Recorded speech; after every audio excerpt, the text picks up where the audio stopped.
This lecture video covers the last two sections of this chapter.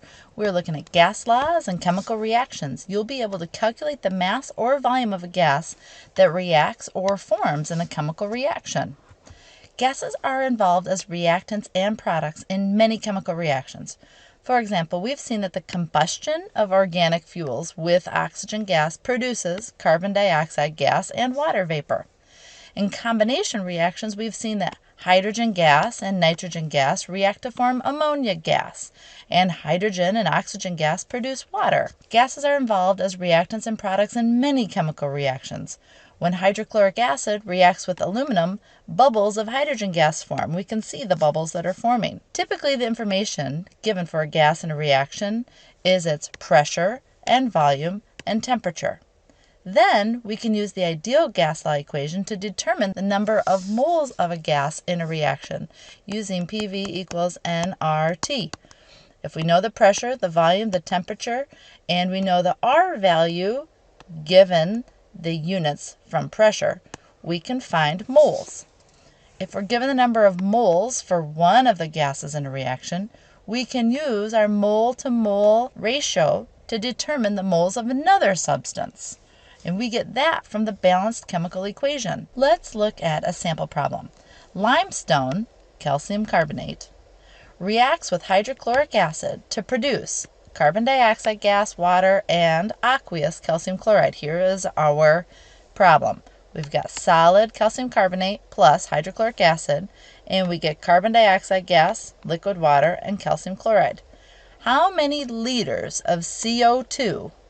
So we want to eventually get to liters of this gas are produced at, we're given a pressure, 752 millimeters of mercury, and a temperature, let's add 273 to get to Kelvin, that would be 297 Kelvin, from a 25 gram sample of limestone. All right, if we're given grams of limestone, and we know that limestone is calcium carbonate, we can go from grams to moles. And if I know moles of calcium carbonate, which is the limestone, I can hop from moles to moles knowing that ratio. Let's do that first. First step, I'm going to take the mass of calcium carbonate and get to moles of calcium carbonate. If we add up 1 calcium, 1 carbon, and 3 oxygens, we should get about 100.09 grams of calcium carbonate. And I'm going to go from grams to moles, and that should give me 0.250 moles of CaCO3. Because of this balanced equation, I can see that 1 mole of calcium carbonate has a ratio to carbon dioxide. It's a 1-to-1 ratio. So I have to have my moles of calcium carbonate on the bottom.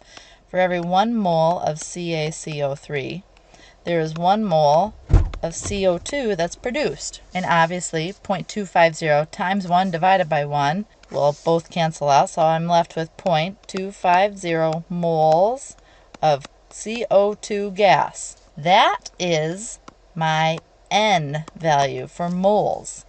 Now that I know N, I'm going to go back up to this problem. If I know N and I know the pressure of that CO2, and I know the temperature of the CO2, I can find volume of that CO2. Let's look at what we've got. We're going to use our PV equals nRT because this is our ideal gas law equation. We only use this for gases, not for that calcium carbonate. That was solid.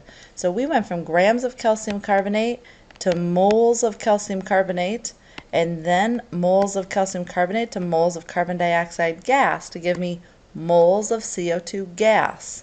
That's our N value here. Now we can plug it into PV equals nRT.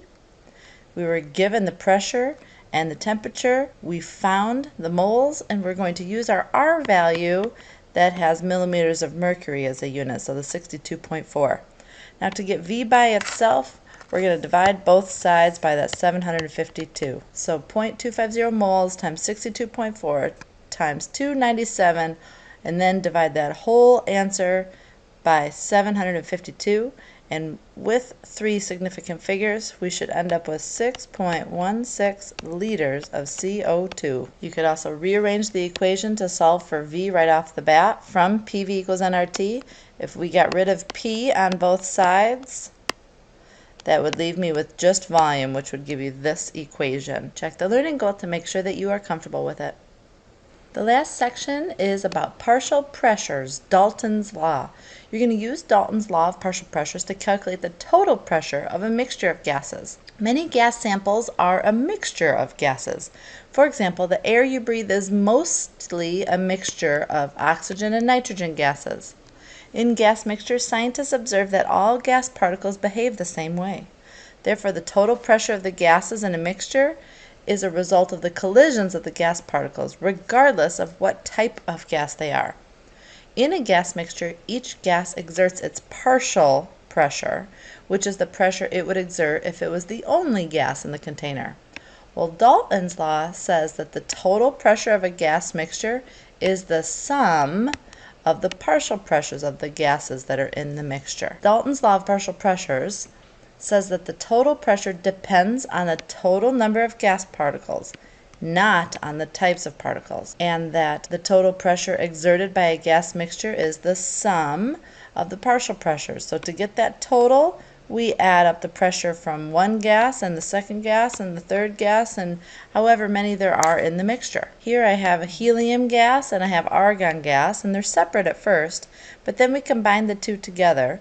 The 2 atmosphere pressure exerted by helium, the 4 atmospheres of pressure exerted by the argon. We'd simply add up the 2, helium and argon, to get the total pressure from both of those gases. The air that you breathe is a mixture of gases. Nitrogen, oxygen, carbon dioxide, argon, and water vapor are all in the air. Notice here that we can look at the partial pressure exerted by each. Nitrogen 594, oxygen's 160, CO2, argon, and air giving us 6 for a total pressure of 760 millimeters of mercury. Let's look at a sample problem.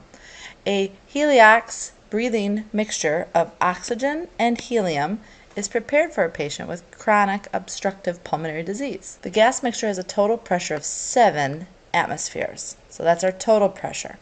If the partial pressure of the oxygen in the tank is 1140 millimeters of mercury, what is the partial pressure in atmospheres of the helium in the breathing mixture? Let's look at what we know. We know that the total pressure is going to be equal to the pressure exerted from the oxygen plus the pressure from the helium. We are told the total, which is 7 atmospheres, and we're told oxygen's partial pressure at 1140 millimeters of mercury. It wants helium in atmospheres. So let's convert this millimeters of mercury into atmospheres so we have consistent units. There are 760 millimeters of mercury in 1 atmosphere. So we just have to do a little simple conversion going from millimeters of mercury to ATMs. So 1140 times 1 divided by 760 should give me 1.50 ATMs. And that will go there. Now, to solve for helium, we need to get rid of this oxygen's partial pressure. So subtract 1.50 from both sides. That will give me partial pressure for helium at 7 minus 1.5 would be 5.50 ATMs of pressure. A gas that's produced in the laboratory usually contains water vapor, and the total pressure is equal to the pressure of the water vapor plus the pressure of the gas. This gas has a partial pressure that's obtained by subtracting the vapor from the total pressure. Magnesium reacts with hydrochloric acid to produce hydrogen gas. As the hydrogen gas is produced, it displaces some of the water in the container. The gas collected will be a mixture of hydrogen gas and water vapor. So as this chemical reaction happens, magnesium reacts with the hydrochloric acid, has a volume of 0.355 liters of hydrogen gas that's collected over water at 26 degrees Celsius. The vapor pressure of water at 26 degrees Celsius is 25 millimeters of mercury. If the total pressure is 752 millimeters of mercury, how many moles of hydrogen gas was collected? Let's think about what we know, what we can find, then come up with a plan of how we're going to get there. We're given volume, we're given temperature, and we're given total pressure. We want to know how many moles of the gas is produced. So we want to find N. That reminds me of the PV equals nRT for a gas. And if we want to find N, that means we have to know every other piece of this puzzle. We got to know the pressure of the hydrogen gas. But in order to find the pressure of the hydrogen gas, let's go there first. We know total pressure and we know the water vapor pressure. So we can get to the pressure of the gas by subtracting the pressure of the water from the pressure of the total. All right, so I took the total pressure, subtracted the water pressure, and so I got a pressure of the hydrogen gas of 727 millimeters of mercury. That's our pressure. We've got volume of our gas, so that would go there. We need to use the temperature given to us, 26 degrees Celsius. Let's add 273. That would give us 299 Kelvin. Now let's plug in everything that we know. PV equals nRT. Should we solve for N first? Let's solve for N. So we're going to divide both sides by RT. So N is equal to PV divided by RT. Let's plug in our pressure. That's 727. The volume is 0.355. The R that we need to use is the one that has the millimeters of mercury, which would be 62.4. That's liters, millimeters of mercury over moles Kelvin. And then our temperature is 299 Kelvin. And if I did the total top divided by the total bottom, we should get 0.0138 moles of hydrogen gas. We use the vapor pressure of water at the experimental temperature to determine the amount of dry hydrogen gas that's produced in the reaction. And this is kind of how the setup is. The reaction is happening in this test tube here. We've got our hydrochloric acid and we have our metal.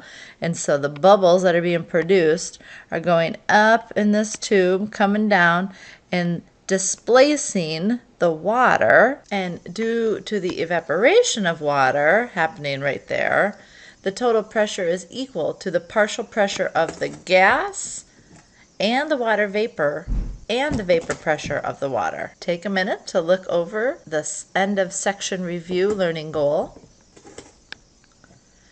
and to look at our gases visual summary, looking at Boyle's law relating pressure and volume, Charles's law that relates volume and temperature, Gay-Lussac's law, pressure and temperature, and Avogadro's law, volume and moles. And here's a concept map showing everything that we learned in this chapter.